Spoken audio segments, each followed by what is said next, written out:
I guess it wouldn't be a Nashville airport without some bluegrass, huh? Well, I'm out here in Nashville, Tennessee. Weather's actually not too bad. It's a little muggy.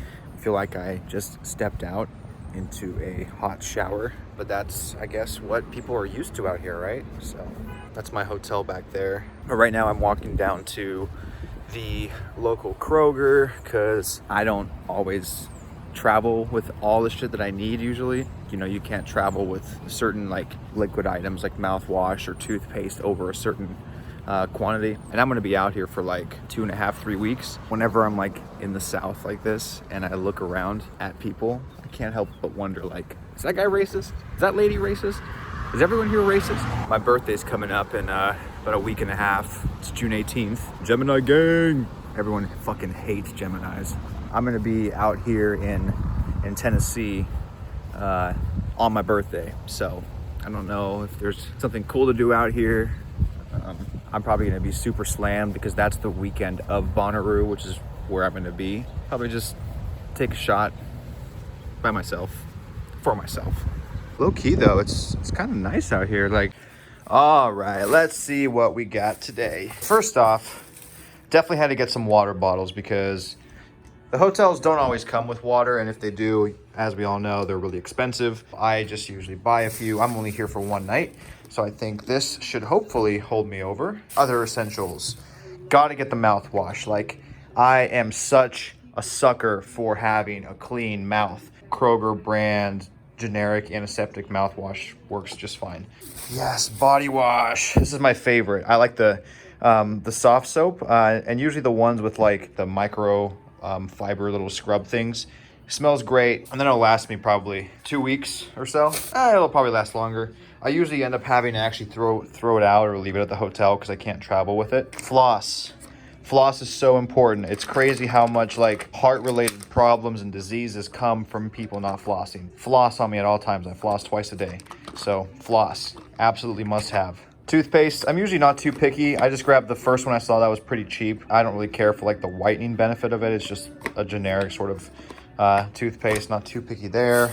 Yes, deep action exfoliating scrub. Definitely need this. This is like what I use for my skin, for my face. It's especially like out here in Tennessee where it's super humid and I'm gonna be outside a lot. There's gonna be a lot of shit that my skin goes through, so. And then I forgot my my glasses at home. They might be, I don't know, they look cool. And yeah, that's the works. And pretty much like the total for all this stuff was $29. That's like a reasonable like loading up on equipment, if you will, for the extent of the time that I'm going to be here. All right, so obviously I'm like a huge Thai food fan, and I was leaving Kroger and I saw that there was like a Thai place next to Kroger. Wait a minute, how good can Thai food really be out here in Nashville, Tennessee? I guess we're about to find out. All right, so initial spread here. We got the main item here. We'll look at that in a sec. Fortune cookie, fork, napkins, no chopsticks. They did give me some chili paste, which is a huge thing for me. I love spicy food. And then looks like just some soy sauce packets. I got a chicken pad thai just because it's kind of old reliable. Let's open her up and see what we got.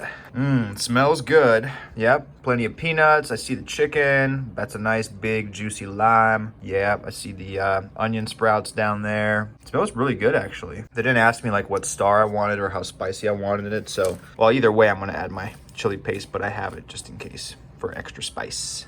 All right, so here we go. Initial tasting. I do kind of like how the there's a lot of peanut topping there. Let's get that lemon juice up in there. Oh yeah. Oh, ow! Oh, interesting. They use a much like broader noodle here. I'm not saying I'm like a, what's his name? Who's the blonde dude?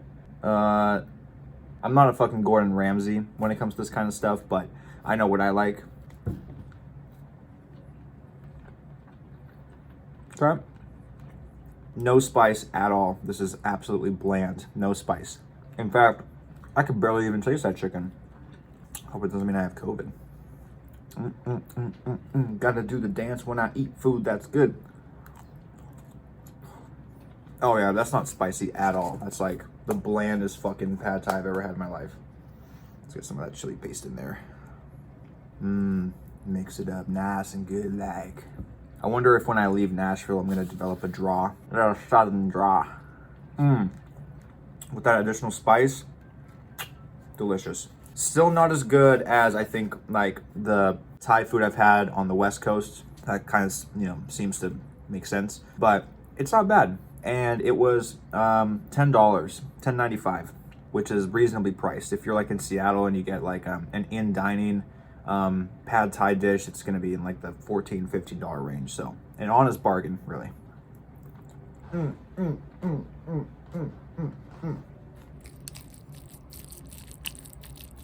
you guys think I should clear my my desktop? I think it's actually pretty well organized. I know exactly where everything is. Okay, you a real one if you know what this is and you actually use this. And you already know today's Wednesday, which means it's a new episode of Kenobi. All right, so it is 9:30 p.m. right now. I just end up sitting in the hotel room just working on my laptop all night. So got a lot of emails to catch up on. Got a lot of new like project ideas that I need to start materializing and putting down on paper or in my spreadsheet, in my goal tracker and things like that. Low key though, these things, colder than the fucking Arctic Circle, man. I need one of these in my house. Like these, I love these things so much. It's actually kind of crazy like how difficult it is for me to remember or like muster up the strength, courage, whatever, to like record myself talking to the camera like this.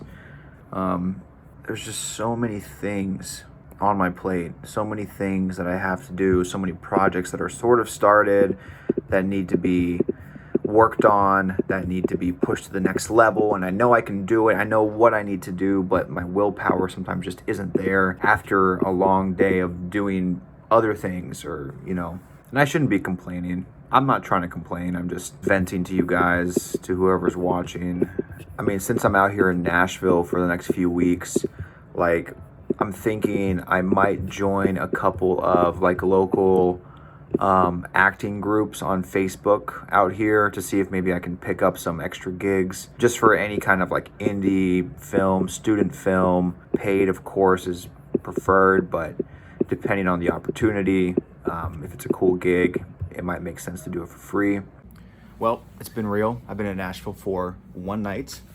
Today I'm leaving and driving to Manchester, which is like, I think an hour and a half south of Nashville, because Manchester is where Bonnaroo is, which is of course why I'm here in the first place.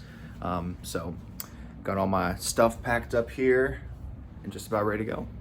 Got my first instance of little bug activity. Hey little buddy, who are you?